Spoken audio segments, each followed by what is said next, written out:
அனைத்து நண்பர்களுக்கும் வணக்கம். உங்கள் ஆஸ்ட்ரோ பழனிசாமிகள் பேசுகிறேன். இந்த காணொளியில் கன்னி ராசிக்கு ஏப்ரல் மாதம் எப்படி இருக்கும் என்பதை பற்றி பொது பலனாக பார்க்கலாம். இந்த மாதத்தை பொறுத்தவரையில் ரொம்ப கவனமாக இருக்கணுங்க.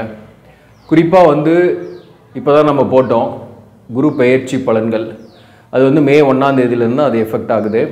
இந்த குரு பெயர்ச்சி ஆகிற வரலும் நீங்கள் ரொம்ப எச்சரிக்கையாக தான் இருக்கணும் சில விஷயங்களில். அது எந்த விஷயன்றதை நான் சொல்லிடுறேன். ஃபஸ்ட்டு பார்த்தீங்கன்னாக்க உங்கள் ராசிக்கு 7ஆம் இடத்துல ஏறத்தாழ ஏப்ரல் 14ஆம் தேதி வரலும் பார்த்தீங்கன்னாக்க சூரியன், ராகு, புதன். அதே போல் உங்கள் ராசிக்கு 6ஆம் இடத்துல சனி, செவ்வாய் சேர்க்கை. இந்த 7ஆம் இடத்துல சுக்கிரனும் உச்சம் பெற்று இருக்குது. அது ஒரு சின்ன பாசிட்டிவ் இருக்குது. இருந்தாலும் பார்த்தீங்கன்னாக்க இந்த காலகட்டத்தில் உடல்நலத்தில் கவனம் செலுத்திக்கணும். குறிப்பாக வயிறு சம்பந்தமான பிரச்சனைகளில் எச்சரிக்கையாக இருக்கணும். குடல் சம்பந்தமான பிரச்சனைகளை எச்சரிக்கையாக இருக்கணும்.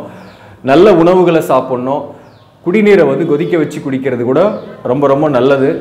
அதே போல் இந்த காலகட்டத்தில் 6ஆம் இடத்துல செவ்வாய், சனி சேர்க்கை இருக்கிறதுனால இந்த சத்ரு ஜெயம் ஏற்படும், பிரச்சனைகள்லாம் தீரும். ஆனாலும் பார்த்தீங்கன்னா அந்த பிரச்சனைகள்லாம் தான் தீரும். அப்போது ஒரு மன உளைச்சல் ஆகிடுவீங்க.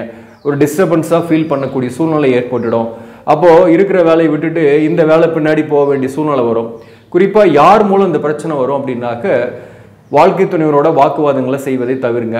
அப்புறம் சக பணியாளர்கள், நண்பர்களுடன் கூட ஒரு மனக்கசப்பு போகக்கூடிய காலகட்டம்.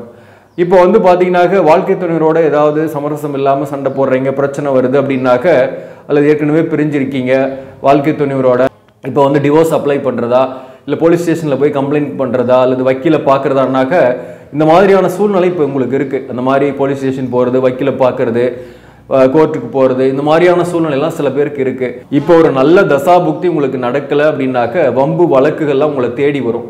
நீங்கள் சாதாரணமாக பேசக்கூடிய வார்த்தைகள் கூட உங்களுக்கு எதிராக திரும்பும். அதுவும் குறிப்பாக வாழ்க்கை துணைவர் வகையில், அந்த வாழ்க்கை துணைவருடைய உறவு வகையில் உங்களுக்கு ஆப்போசிட்டாக இருக்கும், பிரச்சனைகள் வரும். அதனால எச்சரிக்கையாக இருக்கணும். குறிப்பாக சமரசமாக போயிடுறது நல்லது, அல்லது எந்த விதமான முடிவும் எடுக்காமல் போஸ்ட்போன் பண்ணி வைக்கிறது நல்லது. இந்த மாதத்தை பொறுத்தவரையிலும் குறிப்பாக குடும்ப வாழ்க்கையில் கணவன் மனைவி பிரியாமல் இருக்கிறீங்கன்னா கூட நீங்கள் ஏதாவது ஒரு நல்ல விஷயத்தையே சொன்னீங்கன்னா கூட வாக்குவாதங்கள் வரும், சண்டை சச்சரவுகள் வரும். அதனால் விட்டு கொடுத்து போகிறது, சமாதானமாக போகிறது உங்களுக்கு நிம்மதியை கொடுக்கும். நிம்மதியாக இருந்தால் வேலையில் ஒன்றும் பிரச்சனை இல்லை. வேலை பார்க்கக்கூடிய இடத்துல கூட மேலதிகாரிகளோ சரி, சக பணியாளர்களோ ஏதாவது சொன்னாங்கன்னா கூட அதற்கு விவாதங்களோ விதண்டாவாதங்களோ எதுவும் சொல்லாமல் அமைதியாக இருந்துக்கிறது நல்லது. மேலதிகாரிகள் சொல்கிறதுக்கு பதிலுக்கு ஏதாவது சொல்ல போய் அது ஒரு பிரச்சனை ஆகி வேலையை விட்டு இன்னொரு வேலைக்கு போகக்கூடிய சூழ்நிலையெல்லாம் சில பேருக்கு ஏற்பட்டுடும். இந்த மாதத்தை பொறுத்தவரையிலும் உடல்நல விஷயத்தில் கவனம் செலுத்திங்க. அப்புறம் சில பேருக்கு பழைய கடன் கொஞ்சம் அழுத்தத்தை கொடுக்கும். ஏற்கனவே கடன் பட்டிருக்கீங்க. கன்னிராசி நண்பர்களுக்கு கடனுடைய தொல்லை இருக்கும். ஏற்கனவே நம்ம அதை பற்றிலாம் சொல்லியிருக்கிறோம். பணம் லாஸ் ஆகிருக்கும். அதனால ஒரு கடன், அந்த கடனுடைய அழுத்தம் கொஞ்சம் நெருக்கடியாக இருக்கிற மாதிரி இருக்கும். அதனால ஒரு புதிய கடன் வாங்கி அடைக்கிற மாதிரியான சூழ்நிலை வரும். இந்த சனி செவ்வாய் 6ஆம் இடத்துல இருக்கிறதுனால சில பேருக்கு வேலையை விட்டுட்டு இன்னொரு வேலைக்கு போகக்கூடிய சூழ்நிலையும் சில பேருக்கு ஏற்படும். இருக்கிற வேலையை இந்த நேரத்தில் காப்பாற்றிக்கிறது நல்லது. அல்லது ஒரு வேலையை திடீர்னு போயிடுதுன்னா பயப்படாதீங்க. உங்களுக்கு ஒரு மாதத்தில், மே மாதத்தில் உங்களுக்கு ஒரு புதிய வாய்ப்பு கிடைக்கும். ஸோ அப்போ பார்த்தீங்கன்னாக்க இருக்கிற வேலையிலே நீங்கள் முடிந்த அளவுக்கு விடாமல் இருக்கிறது நல்லது. 7ஆம் இடத்துல இருக்கக்கூடிய சூரியன் உங்களுக்கு பார்த்தீங்கன்னாக்க விரையாதிபதி. அவர் 7ஆம் இடத்துல ராகுவோடு சேர்ந்து இருக்கிறாரு. அந்த இடத்துல சுக்கிரனும் இருக்காரு. குறிப்பாக வாழ்க்கை துணைவரோட சண்டையும் இல்லை, சச்சரவும் இல்லை, எங்களுக்கு நிம்மதியாக தான் இருக்குன்னீங்கன்னாக்க வாழ்க்கை துணைவருக்கு உடல்நல பாதிப்பு ஏற்பட்டு விரயங்கள் ஏற்படும். அவர் வகையில் உங்களுக்கு செலவுகள் இருக்குது. அதுதான் இங்கே முக்கியமான விஷயம். ஏதோ ஒரு வகையில் அது சச்சரவுகளால் செலவுகள் வரலாம், அல்லது அவருக்கு உடல்நல பாதிப்புகளால் செலவுகள் வரலாம். அதனால வாழ்க்கை துணைவருடைய உடல்நல விஷயத்தில் கவனம் செலுத்திங்க. இந்த ராகுவும் சூரியனும் சேர்றதுனால பார்த்தீங்கன்னாக்க தந்தைக்கு கூட ஹெல்த் இஷ்யூஸ் வரும். தந்தைக்கு ஹெல்த் இஷ்யூஸு அல்லது தந்தை உறவுகள், குறிப்பாக பூர்வீக சொந்த உறவுகளால் சில கருத்து வேறுபாடுகள் வரும். பூர்வீக சொத்தில் கூட சில நேரத்தில் சில பிரச்சனைகளை சந்திக்கக்கூடிய சூழ்நிலை வரும். வீடு விற்கிறது, வாங்கிறது போன்ற விஷயத்தை இப்போதைக்கு நீங்கள் போஸ்ட்போன் பண்ணி வைக்கலாம். அது உங்களுக்கு நல்லது. அதே போல் வேலை மாறுற திட்டத்தை கொஞ்சம் தள்ளி வைக்கலாம். பிஸ்னஸை கூட பார்த்தீங்கன்னாக்க விரிவுபடுத்தலாம், அல்லது பெருசாக கொஞ்சம் இன்வெஸ்ட்மெண்ட் பண்ணலாமான்னாக்க இந்த மாதத்தை பொறுத்தவரை அந்த முடிவு எடுக்காமல் இருக்கிறது நல்லது. சில பேர்லாம் வீடு மாற்றம் செய்யலாமா அப்படின்வீங்க. அந்த வீடு மாற்றத்தையும் போஸ்ட்போன் பண்ணி வைங்க. அதுவும் நல்லது தான். ஈவன் வாடகை வீடேன்னா கூட அது சித்திரை மாதம், அதாவது மே 1ஆம் தேதிக்கு பிறகு நீங்கள் மாற்றம் செய்வது உங்களுக்கு நன்மையை கொடுக்கும். இப்போதைக்கு பார்த்தீங்கன்னாக்க இந்த சுக்கிரன் உச்சமாகி 7ஆம் இடத்துல இருக்கிறது ஒரு வகையில் நல்லது, ஒரு வகையில் கெட்டதும் கூட. இப்போ ஏன்னா இந்த 7ஆம் இடத்துல சூரியன், புதன் வக்கரம் ஆயிட்டாரு. அதாவது ராசியாதிபதி வக்ரமாய் சுக்கிரன் உச்சம் பெறும்போது உங்களுக்கு எதிர்பாலினுடைய நட்பு அல்லது உறவுகள் இதெல்லாமே வரும்.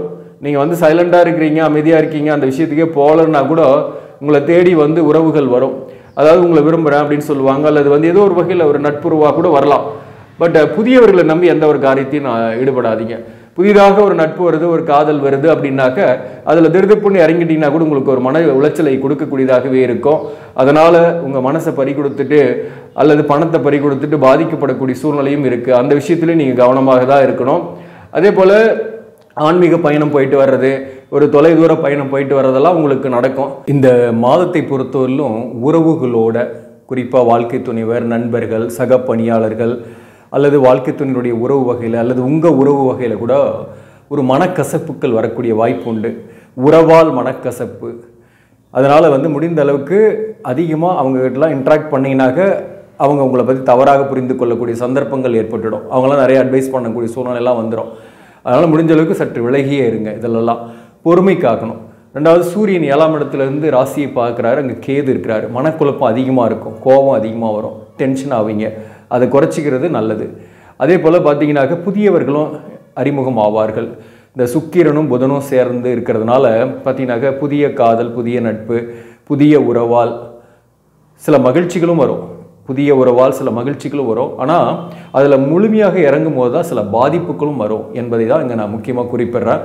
அதனால் சில விஷயங்களில் கொஞ்சம் கவனமாகவே இருக்கிறது இந்த மாதத்தில் நல்லது. மாதத்தோட முடிவில் பாசிட்டிவ் இருக்குது. செவ்வாய் சனி சேர்க்கை இருக்கிறதுனால சகோதர வழி உறவுகளோட இப்போது நல்ல ஒரு சமரசமே இருக்காது. சகோதர வழி உறவுகள் கூட சில பிரச்சனைகளை ஏற்படுத்தும். சகோதரர்களால் ஒரு மனக்கசப்பு அல்லது அவர்களால் வந்து ஒரு சில பிரச்சனைகளையும் இந்த காலகட்டத்தில் சந்திக்கக்கூடிய சூழ்நிலை ஏற்படும். அதை முடிந்த அளவுக்கு கொஞ்சம் டிஸ்டன்ஸை கீப் பண்ணுறது இந்த காலகட்டத்தில் உங்களுக்கு நன்மையை கொடுக்கும். மேலும் வந்து 5ஆம் அதிபதியாக வரக்கூடிய சனி செவ்வாயோடு சேரும்போது பிள்ளைகள் வகையில் செலவுகளும் உங்களுக்கு இருக்குது. முதல்ல வந்து பணம் வர்றது கொஞ்சம் சில பேருக்கு தட்டுப்பாடாக இருக்கும், அல்லது வர்ற பணம் பற்றாக்குறையாக இருக்கும், நிறைய விரயங்களும் ஆகும். அது குறிப்பாக வந்து வாழ்க்கை துணையோர் வகையிலையும் அல்லது ஏதோ ஒரு வகையில் குழந்தைகள் பிள்ளைகள் வகையிலையும் அல்லது வளர்ந்த பிள்ளைகளாக இருந்தால் கூட அவங்களுக்கு ஏதாவது ஒரு முக்கியமான செலவுகள், படிப்பு செலவு அல்லது சுப செலவுகளுக்காக ஆகக்கூடிய செலவுகள் இப்படி கூட ஆகும் உங்களுக்கு.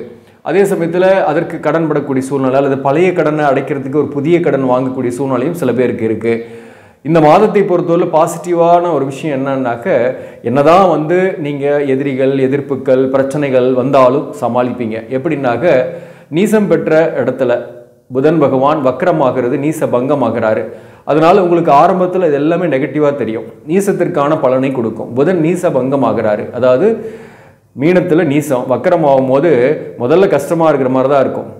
எல்லாமே நீங்கள் தோல்வி அடைகிற மாதிரி தான் போவீங்க. தோல்வியின் முடிவில் உங்களுக்கு வெற்றி உண்டு, அதுதாங்க நான் சொல்லக்கூடியது. எல்லாமே அப்படியே பாசிட்டிவாக மாறும். எதிர்த்தவர்கள் அடங்கி போவாங்க. சத்ரு ஜெயம், உங்களுக்கு சத்துருக்கள்லாம் வருவாங்க, எதிரிகள் வருவாங்க, பிரச்சனைன்னு வரும். ஆனால் அந்த பிரச்சனையே முடியும் போது உங்களுக்கு அது வந்து நன்மையை கொடுக்கும். அதே போல் வாழ்க்கை துணைவருக்கு கூட உடல்நலம் பாதிப்பு வந்து பிரச்சனை வருதுனாலையும் அவருக்கு அந்த மறைந்திருக்கக்கூடிய நோய் வெளிப்பட்டு அது முழுமையாக தீரக்கூடிய வாய்ப்பும் உண்டு. அதே போல் உங்களுக்கு 8ஆம் இடத்துல குரு பகவான் பரணி நட்சத்திர சாரத்தில் இருக்கிறாரு.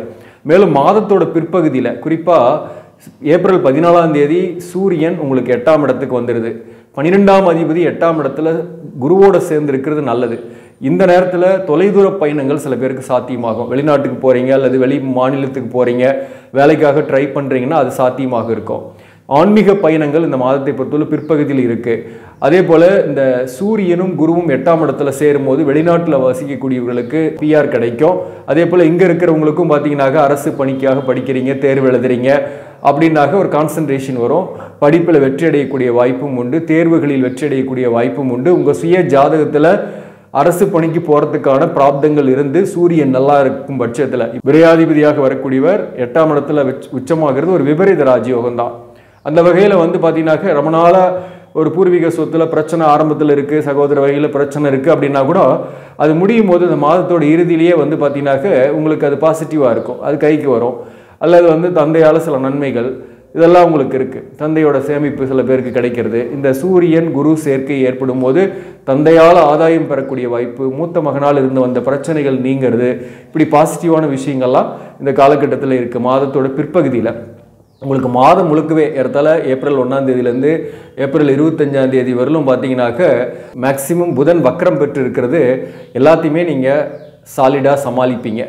எந்த பிரச்சனையும் வந்தாலும் சாலிடாக சமாளிப்பீங்க. இப்போ வந்து பார்த்தீங்கன்னா வரன்கள் கூட திருமணத்துக்காக வரன்கள் வரும். ஆனால் அது செட் ஆகாமல் அப்படியே தள்ளி போயிட்டு தான் இருக்கும். உங்களுக்கு இந்த குரு பெயர்ச்சிக்கு அப்புறம் உங்கள் சுய ஜாதகத்திலேயே நான் சொன்ன மாதிரி 7ஆம் அதிபதியோட தசாபுக்தி அல்லது 2ஆம் அதிபதியோட தசாபுக்தி அல்லது 5ஆம் அதிபதியோட தசாபுக்தி இப்போ நடக்குதான்னு பாருங்கள். குரு பெயர்ச்சிக்கு அப்புறம் உங்களுக்கு வரன்கள் அமையும். திருமணமாகாதவர்களுக்கு திருமணமாகும், மறுமணத்திற்காக வரன் பார்க்குறவங்களுக்கும் மறுமணத்திற்கான வரன் கிடைக்கும். ஏற்கனவே டிவோர்ஸ் அப்ளை பண்ணியிருக்கீங்க, பிரச்சனையோடு இருக்குது அப்படின்னா அது முடிவுக்கும் வரும். உங்களுக்கு இந்த வருஷத்தோட எண்ட்லேயே மேக்ஸிமம் முடிவுக்கு வந்துடும். இந்த குரு பெயர்ச்சிக்கு அப்புறமே சில நன்மைகளை நீங்கள் ஃபீல் பண்ணுவீங்க.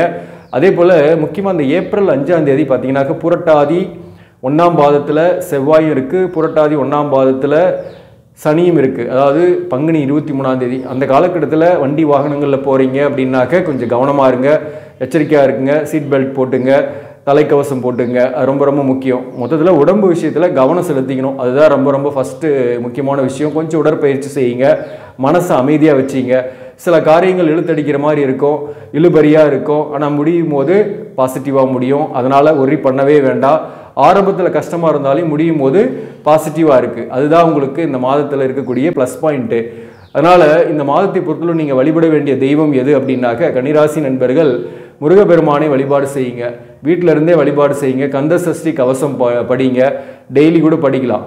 டெய்லி ஈவினிங் குளிச்சுட்டு உண்மையான பக்தியோட கந்த சஷ்டி கவசம் படித்து முருகன்கிட்ட எல்லா குறைகளையும் சொல்லுங்கள். நிச்சயமாக முருகன் உங்களுக்கு நம்பிக்கைகளையும் ஆசீர்வாதங்களையும் கொடுப்பாரு. அதன் மூலம் உங்களுக்கு நன்மைகள் ஏற்படும். முடிந்தால் நீங்கள் இந்த மாதத்தை பொறுத்தவரை ஆன்மீக பயணங்கள்லாம் போகிறதுக்கு வாய்ப்பு இருக்குது. அதுவும் குறிப்பாக மாதத்தோட பிற்பகுதியில் திருச்செந்தூரோ அல்லது பழனி முருகன் கோவிலுக்கோ போயிட்டு வாங்க, நன்மைகள் நடக்கும். ஆக நண்பர்களே, இந்த பதிவு உங்களுக்கு பிடிச்சிருந்தாக லைக் பண்ணுங்கள், இதை மற்றவர்களுக்கும் ஷேர் பண்ணுங்கள். இன்னும் நம்ம சேனலை சப்ஸ்கிரைப் பண்ணாமல் பார்க்குறவங்க சப்ஸ்கிரைப் பண்ணி கண்டினியூ பண்ணுங்கள். இதன் மூலம் உங்களுக்கு ஒரு சரியான ஜோதிட தகவல்களும் ஆன்மீக தகவல்களும் கிடைக்கும். நன்றி, வணக்கம்.